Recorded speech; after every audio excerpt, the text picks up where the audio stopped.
슬픔 상황 중에서도 기뻐할 수 있는가? 성경은 우리에게 이런 질문을 하고 또 여기에 대해서 답변을 합니다. 그럴 수 있다.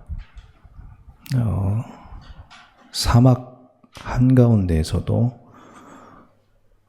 마르지 않는 샘이 있다면, 오아시스가 있다면 목마르지 않을 수 있다. 그리고 그 목마르지 않는 샘의 근원에 대해서 성경은 얘기하고 있고, 슬픔 속에서도 기뻐할 수 있는 기쁨의 근원 되시는 하나님에 대해서 성경은 얘기를 하고 있죠. 그러니까 우리에게 근원을 가지라는 것을 성경은 얘기를 하고 있죠. 지금 이스라엘의 상황은 매우 안 좋습니다. 아주 좋지 않습니다. 주변 나라들로 인해서 어렵고, 그래서 인생의 사정이 다 어렵습니다. 그러니까 기뻐할 일이 없습니다. 많은 것을 상실했고, 그래서 아픔이 있어요. 또 자기들을 괴롭히는 자들이 교만하고 오만한 자들입니다. 그들에 의해서 시달림이 있습니다. 자, 그런데 오늘 말씀을 보니까 그런 가운데에서도 겸손한 자에게는 여호와로 말미암아 기쁨이 있다라고 말하지 않고 기쁨이 더한다라고 얘기합니다. 그냥 단순히 이런 상황 속에서도 기뻐할 수 있다를 말하는 게 아니라 기쁨이 더한다. 하나님으로 말미암아 기쁨이 더한다. 겸손한 자에게 그렇다는 겁니다.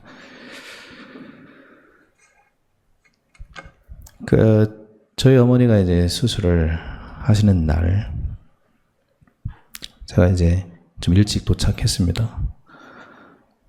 그래서 9시간에 걸쳐서 이제 수술이 진행이 되었는데, 그 수술이 끝날 때까지 기다리면서 기도했습니다. 근데 그때 제 마음속에는 어떤 하나님에 대한 의문이나 의심이나 원망이 없었어요. 왜냐하면 이미 제가 받은 그 응답이 있었거든요.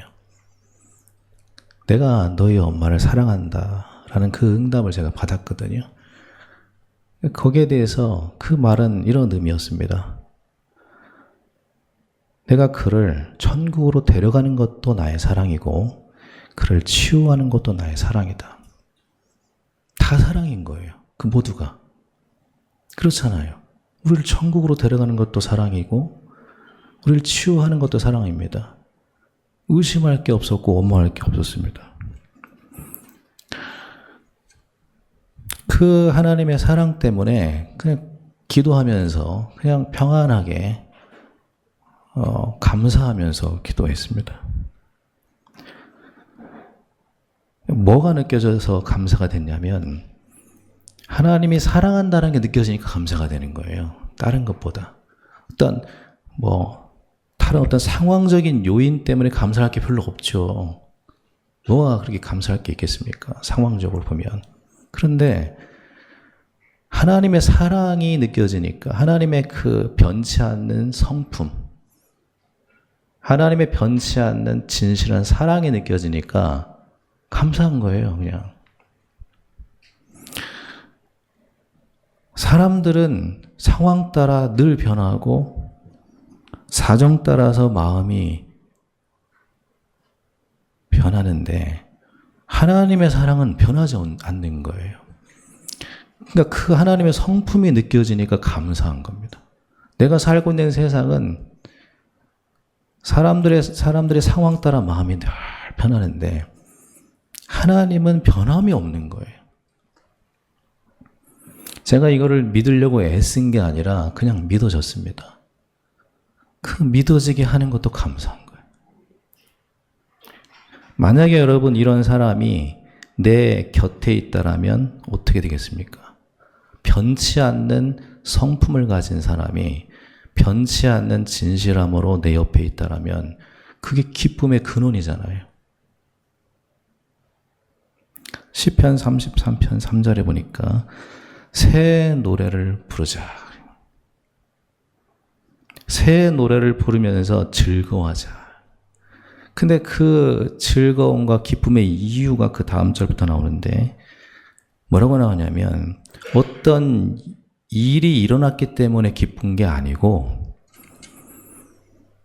하나님이 정직하기 때문에 기쁘다.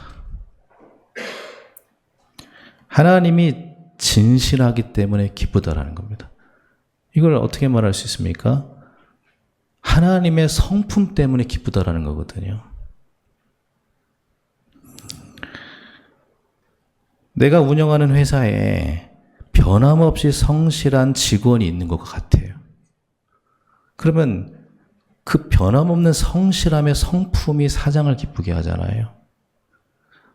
그러니까 우리가 기뻐하는 그 기쁨의 첫 번째 이유가 뭐냐면 변하지 않는 하나님의 성품 때문에 기뻐하자는 겁니다. 그게 기쁨의 근원이래요. 사람이 주는 사랑이라는 것은 영원하지가 않지 않습니까? 변하잖아요. 나를 사랑하는 것 같다가도 또 변하잖아요. 그러나 하나님의 사랑은 변함이 없다라는 겁니다. 아이가 태어나면 굉장한 기쁨이 있습니다. 그런데 여러분 아시지 않습니까? 그 기쁨이 영원하지 않아요. 아이를 키워본 부모님들은 다 아시지 않습니까? 자라면서 그 기쁨은 때로는 분노가 되기도 하고 아이가 자라면서 그 기쁨은 염려가 되기도 하고 아이가 자라면서 그게 짐이 되기도 해요. 여러분, 그때 그 기뻤던 기쁨이 영원하던가요? 그렇지 않습니다. 이 세상의 기쁨이라는 것은 영원한 게 없습니다. 인간이 주는 사랑이라고 하는 것, 기쁨이라고 하는 것은 영원한 기쁨의 근원이 될 수가 없죠. 저희 막내가, 넷째가 어렸을 때 되게 까칠했습니다. 지금도 약간 까칠한 면이 있는데 어렸을 때 제가 막내니까 얼마나 사랑했겠습니까? 그러면 유치원에 제가 데려다 주고 데리고 오는 거 이걸 해보고 싶잖아요. 근데 걔가 원치 않는 거예요. 아빠는 절대 안 된대요. 아빠가 데려다 주고 오는 건 절대 안 된다는 계속 거부해요. 그러다가 엄마가 갈 수 없는 날이 한 번 왔어요. 그래서 제가 기쁨으로 갔죠. 근데 저를 딱 보더니 현관에서부터 얼굴 표정이 안 좋아요. 집에 올 때까지 표정이 안 좋아요. 그러니까 제가 너무 우울하더라니까요. 기분이 너무 상해버리는 거예요. 우울하고. 왜 그렇습니까? 내가 사랑하는 사람에게서 사랑을 느껴야 되고 받아야 되는데 그게 안 느껴지니까 너무나 우울하고 좀 마음이 안 좋더라고요. 그런데 내가 평생을 사는 동안 하나님은 나를 향한 사랑이 변함이 없어요. 평생을 사는 동안 한 번도 변함이 없어요. 내가 실수하고 잘못하는데도 사랑하셔요. 다시 나를 쳐서 바른 길로 이끌어 주십니다. 로마서 8장 38절 39절에 보니까 이 세상 그 어떤 것도 하늘에 있는 것이나 땅에 있는 것 그 어떤 것도 우리를 향한 하나님의 사랑에서 끊을 게 없답니다. 우리가 그 하나님의 사랑을 교만해서 거부만 하지 않는다면 그 진실한 하나님의 사랑을 느끼면서 살아가게 될 줄 믿습니다. 이게 근원이라는 겁니다. 근원.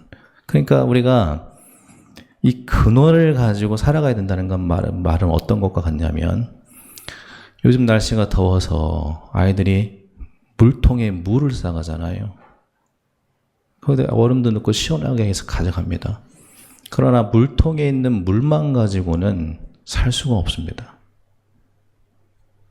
수도관이 있어야 돼요. 수도관. 끊임없이 나오는 수도관이 있어야 되는 겁니다. 그 수도관이 있는 상태에서 물통을 가질 때 그게 살아가는 거죠. 우리 인생도 같다라는 겁니다. 하나님의 사랑이라는 근본 사랑, 끊임없이 공급되는 근본 사랑 안에서 인간 사랑도 있어야 된다는 겁니다. 인간 사랑은 물병과 같은 거예요. 하나님의 사랑은 마르지 않는 샘과 같은 겁니다.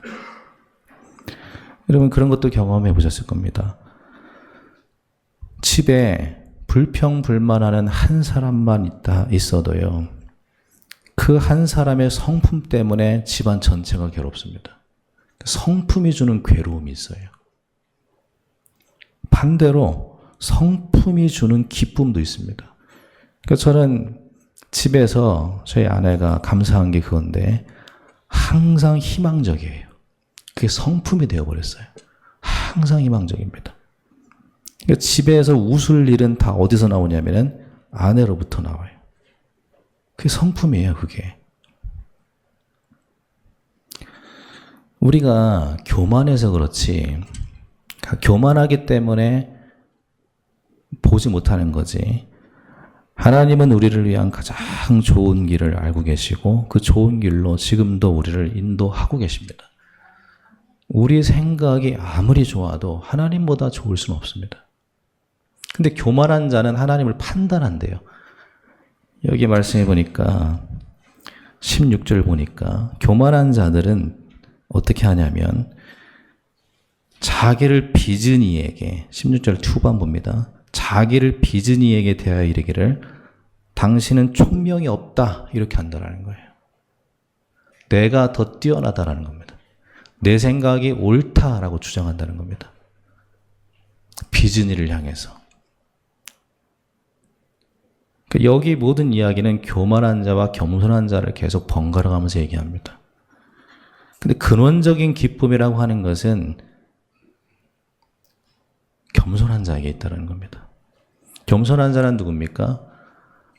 어떤 상황에 있든지 하나님을 인정하는 사람이고 하나님을 신뢰하는 사람. 하나님을 생각하고 하나님을 바라보는 사람. 그가 겸손한 자라는 겁니다. 그런데 여러분 우리가 하나님의 성품, 어떤 그 성품 때문에 오는 그런 받는 기쁨이 있고 두 번째 또 있습니다. 다른 기쁨도 성경은 얘기해요. 우리가 하나님이 너무나 나를 사랑한 변치 않는 사랑이 있기 때문에 기뻐하는 것도 있고 감사하는 게 있습니다. 그런데 또 한 가지를 얘기하는데 하나님이 하시는 일 때문에 누리는 기쁨도 있다는 거예요. 하나님이 일하시기 때문에 우리가 얻는 기쁨도 있다는 겁니다. 그거를 여기 성경에 오늘 본문에 얘기를 하고 있습니다. 19절부터 다시 한번 읽어보겠습니다. 겸손한 자에게 여호와로 말미암는 기쁨이 더하겠고 사람 중 가난한 자가 하나님을 향하여 갈급한 자가 이스라엘의 거룩하신 이로 말미암아 즐거워할 것인데 그 즐거움의 내용이 어떻게 오냐면 20절부터입니다. 이는 강포한 자, 교만한 자를 말합니다. 강포한 자가 소멸되었고 오만한 자가 그쳤고 죄악의 기회를 엿보던 자가 다 끊어졌습니다. 지금 이스라엘 백성들이 당하는 모든 고통은 다 오만하고 교만한 자들 때문에 오는 엄청난 압박이거든요. 그 스트레스입니다. 근데 그것들이 다 끊어질 것이다. 근데 그들은 어떤 사람들이냐면 21절에 보면은 그 교만한 자들의 특징을 이와 같이 묘사를 하는데 그들은 송사로 사람들에게 죄를 씌우며 정죄하는 자들. 정죄. 판단하는 자들이. 또 성문에서 판단하는 자를 올무로 잡듯하며 성문에서 판단하는 자라는 것은 판단받고 있는 사람을 말합니다. 정죄하고 판단하고 판단받고 있는 사람을 말합니다. 그 사람을 올무로 또 죄어 숨막히게 만들어요. 그리고 또 뒤에 보니까 헛된 일로, 헛된 일은 세상 일, 육신적인 일을 말합니다. 그런 헛된 일로 의인을 억울하게 하느니라. 그러니까 교만한 자들이 이런 일을 한다는 거예요. 근데 이런 일들이 다 끊어지게 될 것이다. 겸손한 자에게는 이런 일이 끊어진다. 근데 언제 끊어지냐면 17절 보니까 오래지 않아 끊어진다. 그리고 18절 보니까 그날에 끊어진다. 이 얘기는 좀 뒤에 하겠습니다. 그러면서 우리가 오늘 봐야 될 것은 22절부터 나머지입니다. 하나님께서 우리에게 주는 기쁨의 근원은 하나님 자체예요. 하나님의 변하지 않는 사랑이 우리를 기쁘게 합니다. 근데 또 한 가지, 하나님이 하시는 일이 우리를 기쁘게 하는데 22절부터 보니까 아브라함을 구속하신 여호와께서 야곱 족속에 대하여 이같이 말씀하실 때 야곱이 이제는 부끄러워하지 아니하겠고 수치를 당하지 아니할 것이다. 여러분, 교만한 자에게 당하는 수치가 굉장한 스트레스거든요. 하나님을 신뢰하지 않고 하나님을 바라보지 않는 자들에게 당하는 수치가 엄청난 압박입니다. 근데 그 수치가 없어질 것이다. 그 얼굴이 창백해지지 않을 것이다. 핏기가 다 빠져버리는 그 얼굴, 더 이상 그 창백한 얼굴이 되지 않을 것이다. 그러면서 23절입니다. 그의 자손은 내 손이 그 가운데서 행한 것을 볼 때에 본다는 거죠. 그의 후대들이, 겸손한 자의 후대들이 하나님의 손이 행하는 것을 보게 될 것이다. 그리고 그것을 찬양하게 될 것이다. 거룩하다, 거룩하다 찬양하게 될 것이다. 저는 우리가 가져야 될 소망을 지금 하나님이 주셨는데 어떤 소망을 주셨냐면 굉장히 특별한 소망을 주신 거예요. 여러 가지 소망 중에 하나님이 일하시겠다고 하는 내용 중에 너 이제부터 뭐 부자가 될 거야. 여러 가지 내용이 있겠지만은 하나님이 오늘 주시는 소망은 두 가지입니다. 네가 오만한 자들에게 더 이상 수치를 당하지 않게 해줄게. 그리고 네 자손들에게 내가 일을 할게. 여러분, 자녀를 둔 부모에게는 정말 희망적인 말씀을 하시는 겁니다. 근데 왜 이런 말씀을 하실까요? 우리가 하나님 자녀거든요. 하나님이 사랑하는 자녀에 대한 관심사를 우리에게 그대로 이뤄주겠다는 겁니다. 하나님이 우리에게 하셨던 것처럼 너희들의 자녀도 내가 나의 손이 일하는 것을 보게 해줄게. 저는 우리 모든 자녀들이 길을 열려고 얼마나 고민하고 괴로워하고 애쓰고 어디로 가야 되는지 스트레스 받고, 그게 아니고 오늘 하시는 하나님의 말씀이 이겁니다. 내 손이 너희들 자녀들에게 길을 열어주는 것을 너희가 보게 될 것이다.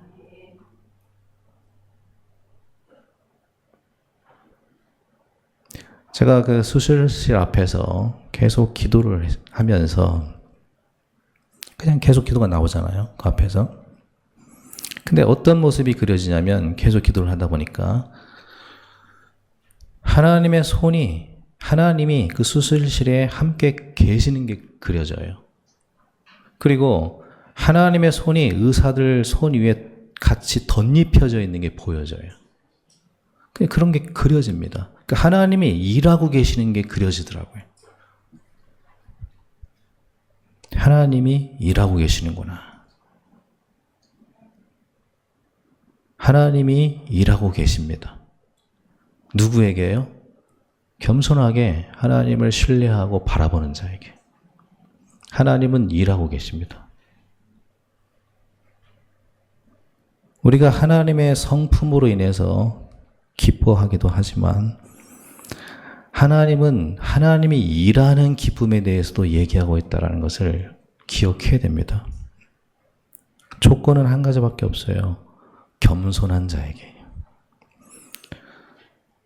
어떤 상황 속에서도 하나님을 생각하는 사람입니다. 뱀의 말이, 여러분 성경에서 종은 누구의 말을 듣습니까? 주인의 말을 듣는 자가 종이죠. 그러니까 종의 개념은 뭐냐면 주인의 말을 듣는 자가 종입니다. 그러면 이 세상에는 여러분 사단의 말을 듣는 자는 누구의 종입니까? 사단의 종이에요. 그러니까 뱀의 말을 듣는 순간 아담과 하와는 사단의 종이 된 겁니다. 하나님의 종, 바울은 자기를 항상 뭐라고 표현하냐면 나는 하나님의 종이다라고 얘기하죠. 하나님의 종은 누구의 말을 듣습니까? 하나님의 말씀을 듣죠. 그 겸손한 자예요. 28장 23절 말씀 보겠습니다. 다 같이 보겠습니다. 너희는 귀를 기울여 내 목소리를 들으라. 자세히 내 말을 들으라. 그러니까 하나님이 우리에게 원하는 건 한 가지예요. 내가 하는 말을 들으라는 겁니다. 옆에서 뱀이 하는 말을 듣지 말고 내가 하는 말을 좀 들어라. 내가 하는 말 좀 들어라. 내가 하는 말을 좀 들어라. 그러면 너희에게 나로 인해서 오는 기쁨이 더해질 거다. 좀 자세히 들어봐라. 내가 하는 말을. 뱀이 하는 말 듣지 말고 내가 하는 말을 들어라. 하나님은 지금 뭐라고 말씀하고 있습니까? 내가 너희를 사랑해. 그리고 너희들은 지금 알지 못할 거야. 그러나 너희들이 알지 못하는 크고 비밀한 길로 인도하고 있어. 이 음성이 하나님이 지금 내 곁에 서서 계속 하고 계시는 이 음성이 들려지는 은혜가 있게 되길 바랍니다. 어떤 상황 속에서도요. 저는 하나님이 원망이 되지 않았습니다. 그리고 지금 누구도 원망하고 싶지 않습니다. 그냥 단지 하나님을 바라보고 싶어요. 왜냐하면 소망이 거기 있으니까. 어떤 사람에게 소망이 있겠습니까?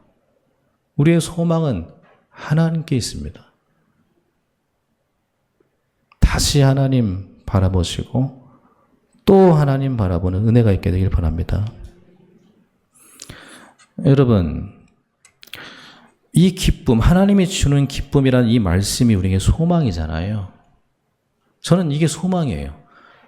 어디에도 소망이 없어요. 하나님께서 내게 성호야, 네가 내 목소리에 귀를 기울이고 나를 끝까지 신뢰하면 네 인생의 기쁨이 더할 거야. 그리고 너희 자손들에게 내가 하는 일을 네가 보게 될 거야. 그래서 저는 이게 소망입니다. 근데 여러분, 소망이라는 의미가 뭡니까? 소망이라는 의미는 살고 싶은 마음이 생긴다는 거거든요. 소망이 없는 사람은 죽고 싶은 겁니다. 그런데 소망이라는 말 의미 자체가 살고 싶은 마음이 생긴다는 거예요. 이걸 조금만 변형하면 같은 의미인데 살맛 나는 인생이 되게 하겠다는 겁니다. 근데 원래 하나님께서 우리를 창조할 때 그렇게 창조하셨습니다. 소망 있는 인생, 살맛 나는 인생. 우리 인생이, 남은 인생이 살맛 나는 인생 되길 바랍니다.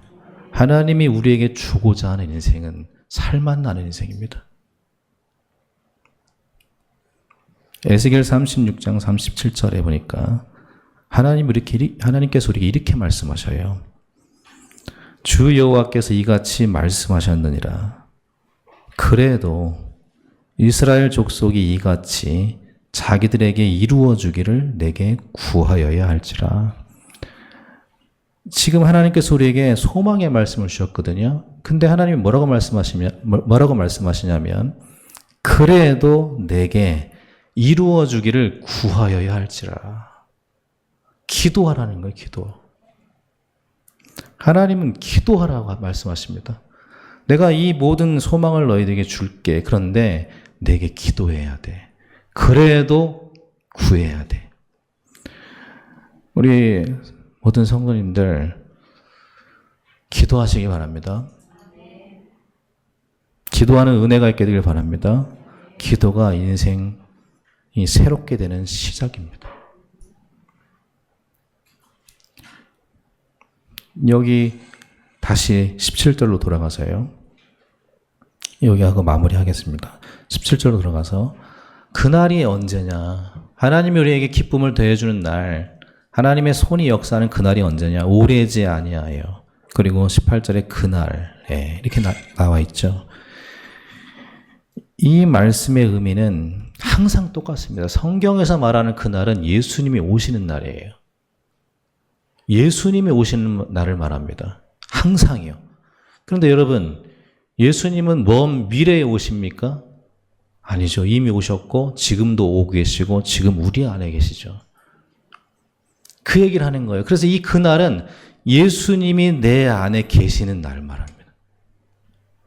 예수 그리스도의 생명이 있는 그 상태가 그날이에요. 그러므로 예수 그리스도의 생명이 내 안에 있다라고 한다면 하나님이 일하신다라는 겁니다. 하나님이 일하신대요. 언제요? 예수님의 생명이 내 안에 있다면. 이사야 57장 10절 말씀 한번 찾아보겠습니다. 이 말씀 좀 찾아봐야 됩니다.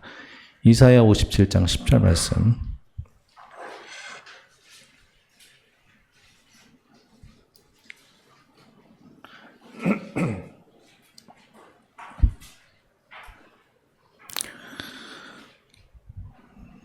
하나님께서 우리에게 내게 하시는 말씀이라고 생각하고 이 말씀을 한번 다 같이 읽어보겠습니다. 시작. 네가 길이 멀어서 피곤할지라도 헛되다 말하지 아니함은 네 힘이 살아났으므로 쇠약하여지지 아니함이라. 이 말씀을 잠깐만 풀어드리겠습니다. 네 길이 멀어서 피곤할지라도, 여러분 요즘 인생이 멀고 길게 느껴지고 피곤하잖아요. 근데 원래 인생이 그렇습니다. 길이 멀게 느껴지고 피곤하게 느껴지거든요. 그런데 헛되다고 말하지 말아라는 겁니다. 근데 그 뒤에 이유를 얘기해요. 네 인생이 너무나 피곤하고 지쳐있고 어려운데 네 인생을 헛되다고 말하지 말아라. 그 이유가 뭐냐면 네 힘이 살아났으므로 쇠약하지 아니함이라. 요 말의 의미는 뭐냐면 네 속에 생명이 있기 때문이다 그 말입니다. 네 속에 영원한 생명이 있기 때문에 네가 피곤하고 여러 가지 어려움이 많고 인생이 헛된 것처럼 보인다 할지라도 네 인생 헛되지 않다. 그 이유는 다른 게 아니라 네 안에 생명이 있고 영생이 있기 때문이다. 네 안에 예수 그리스도의 생명이 있고 예수 그리스도의 영생이 있기 때문에 네 인생은 절대 헛되지 않다.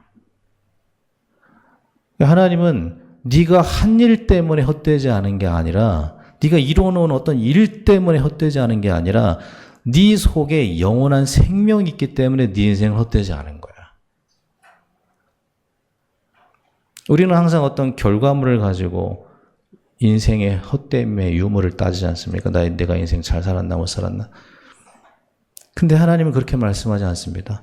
네 안에 예수 그리스도의 생명이 있다면 네 인생은 헛되지 않다.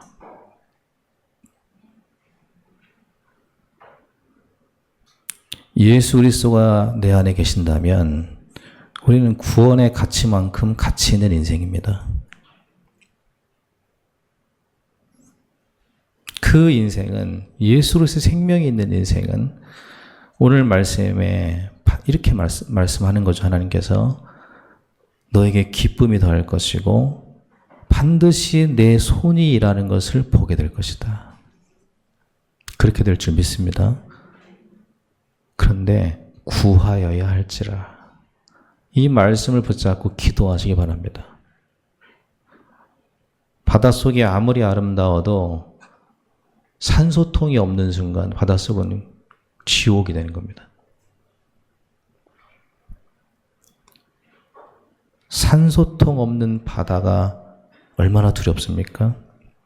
하나님 없는 인생이 그와 같습니다. 이런 거죠. 하나님을 경외하라는 것은 하나님을 두려워하라는 게 아니라 하나님 없는 인생이 두렵다라는 걸 알라는 겁니다. 사랑하는 사람이 나를 떠나는 두려움이 얼마나 큰지 알라라는 거예요. 여러분, 하나님 없는 인생이 저에게는 가장 두렵거든요. 그게 경외라는 겁니다. 그게 경외의 마음인 거예요. 하나님 없이는 살 수 없다라는 것도 믿음이거든요. 그 믿음이 경외하는 믿음이라는 겁니다.